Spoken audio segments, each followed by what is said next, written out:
A single Israeli strike has shaken the Middle East tonight, not just another air raid. This time the target and the timing raise the stakes far higher. And if Iran decides to retaliate, the chain reaction could pull the entire region, and even global powers, into the line of fire. The question is simple. Is this the spark that pushes the world one step closer to World War III? Stay with me, because in the next few minutes we'll break down what happened, why it matters, and how quickly this crisis could reach American shores. Welcome to Red Alert Zone. According to satellite imagery and regional reports, Israeli jets carried out a precision strike in Syria, targeting what it described as a weapons depot tied to Iran's Revolutionary Guard. Fires burned for hours. Casualties included both militia members and civilians. Israel called it a necessary action, claiming it prevented an imminent threat. Tehran, however, called it an act of war. This isn't routine. It's not the first strike, but it is a step deeper into confrontation. And here, it didn't happen in Gaza or Lebanon, the usual battlegrounds. It happened against a facility directly tied to Iranian supply chains. That sends a message. Israel is willing to go further, and Tehran must decide how far it will go in return. In the last 24 hours, Iranian state TV has broadcast speeches from officials vowing a decisive response. Hezbollah has signaled readiness. US forces in Iraq and Syria are now on heightened alert, and the Pentagon is quietly reinforcing missile defense systems in the region. This is how wars expand. One strike, one response, one chain of escalation at a time. When Israel struck Iranian-linked assets in Syria, Tehran faced a choice: respond too softly, and it risks losing credibility across the region. Respond too aggressively, and it risks a direct war with Israel, and by extension, the United States. But make no mistake, Iran will respond. The question is how.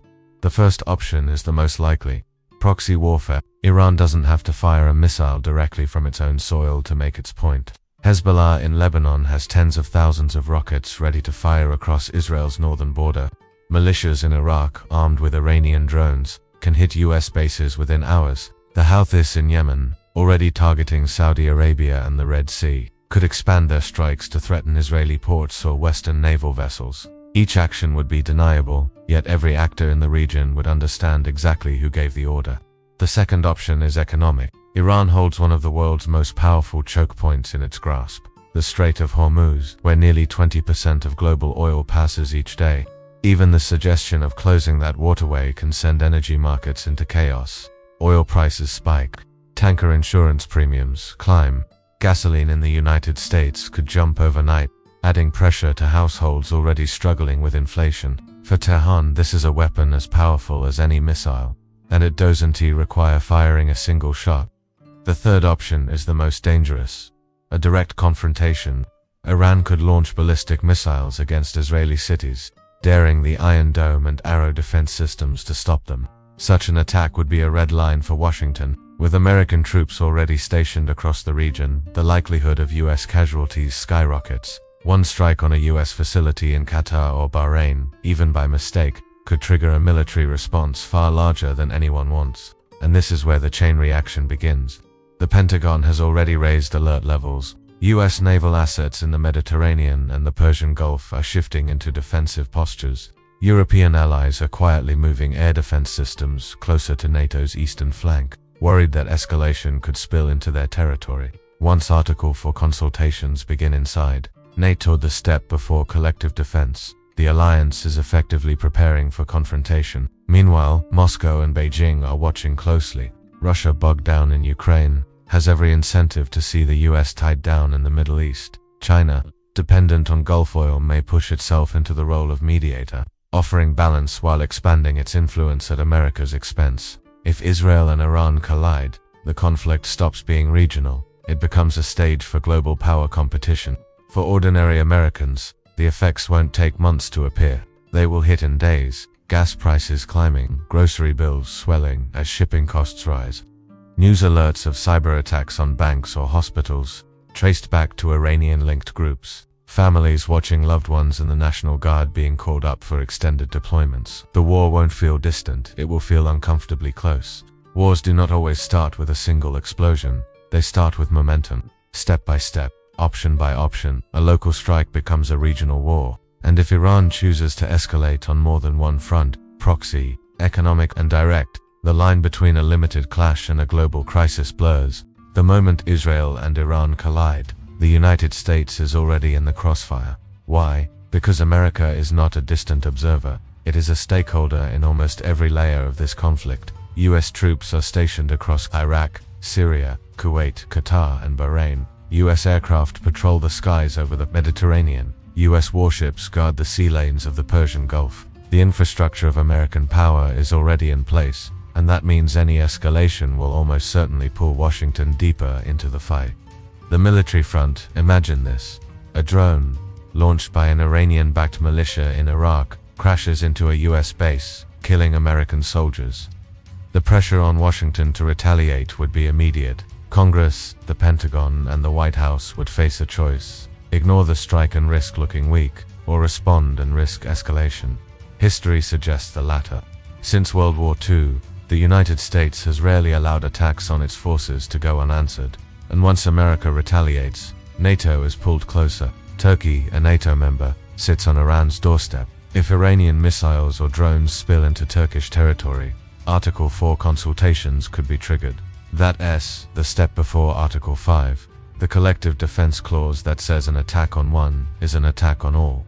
Even if NATO does not formally invoke Article 5, the symbolism of alliance unity would raise the stakes dramatically. Suddenly, the conflict would not be Israel versus Iran, it would be the West versus Iran. The economic front. Now consider the economy. The world runs on oil, and much of that oil passes through the Strait of Hormuz. If Iran even threatens to close it, oil markets panic.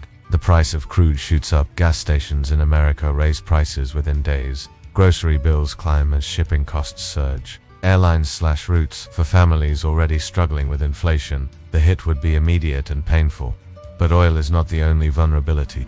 Global shipping depends on the Red Sea and the Bab el-Mandeb Strait. The Houthis in Yemen, aligned with Iran, have already demonstrated their ability to target ships. If they declare those waters a war zone, container ships will reroute around Africa, adding weeks of delays and billions in costs. Shelves in American stores could empty. Amazon deliveries could slow. The war would reach US homes through higher costs and longer waits. The cyber front. Iran is not just a conventional power, it is also a cyber power. In past years, Iranian-linked hackers have targeted American banks, energy companies, and even municipal systems. In a major conflict, cyber warfare would escalate. Imagine logging into your bank app and seeing delays, outages, or restrictions. Imagine hospitals postponing treatments because networks are frozen. Imagine supermarkets announcing cash only because payment systems are down. These disruptions may not cause casualties, but they cause chaos, and chaos is a weapon. The psychological front. Perhaps the most underestimated consequence is psychological. During the Cold War, Americans lived under the shadow of nuclear drills and air raid sirens. Today, the signals of escalation would look different. More frequent emergency alerts on phones, homeland security warnings, visible troop deployments, even local community drills. The sense of normalcy would fracture. People would live with a constant hum of anxiety, checking news updates, wondering if the next headline is the one that changes everything. The global front. Russia and China are already circling. Moscow has every incentive to see Washington stretched thin between Europe and the Middle East. Beijing, reliant on Gulf oil, might step in as a peace broker, offering negotiations while quietly pushing US influence aside. If this war drags on, it risks dividing the world into camps. Israel and the West on one side, Iran backed by Russia and China on the other. Even if full-scale world war does not erupt, the alignment itself creates a new Cold War, one with hotter flashpoints and higher risks of miscalculation. The closing warning wars don't always start with grand speeches or declarations. They start with strikes, responses, and momentum that leaders cannot control. An Israeli airstrike in Syria, an Iranian retaliation, a US base under fire. Each link in the chain pulls tighter, until suddenly the world finds itself on the brink of something far larger than anyone intended. For Americans, the lesson is clear. You don't have to live in Tel Aviv or Tehran to feel the shockwaves. You'll feel it at the gas pump, in your grocery bill, in your digital life, in the deployment orders sent to your community's guard unit. This is not just their war, it could become your crisis. So ask yourself, if this is the spark, how prepared are you for the fire? Stay informed, stay prepared, stay steady. Welcome to Red Alert Zone, where we break down the risks, so you're never caught off guard.